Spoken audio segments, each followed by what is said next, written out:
हमार टिकटॉक वाले माल लागे सब से दिखे में बाबा हमार टिकटॉक वाले माल टिकटॉक वाले माल।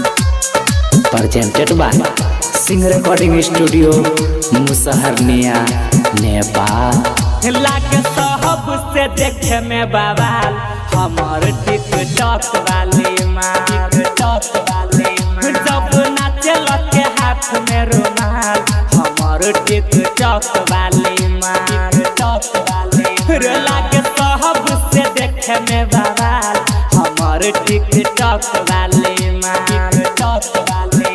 जब नाचे लगे हाथ में रुमाल हमार टिकटॉक वाले माल टिकटॉक वाले माल। हमार टिकटॉक वाले माल हमार टिकटॉक वाले माल। गजब के लचकै कमर लागे छै सुपर रे आय करे छै सगरो हाला देखबे चीज नीचा ऊपर रे। कनियो नहीं करे छै शरम देख देख के पागल छी हम उ त करे छै सगरो धमाल रे धमाल।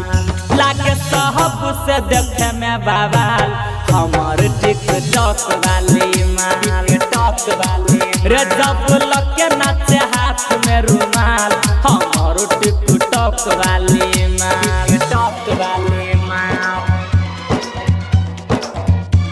हमार टिकटॉक वाले माल हमार टिकटॉक वाले माल। टिकटॉक के चलते तो खाई नहीं छै खाना हो आ भोरे भोरे सुइत उठ के वीडियो बनबे रोजाना हो।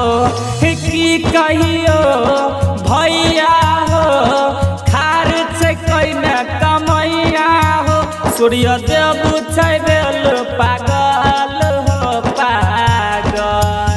लागे सब से देखे में बवाल हमार टिकटॉक वाले माल टिकटॉक वाले। रे जब लगे नाचे हाथ में रुमाल हमार टिकटॉक वाले माल टिकटॉक वाले माल। Singh recording studio Musaharniya Nepal.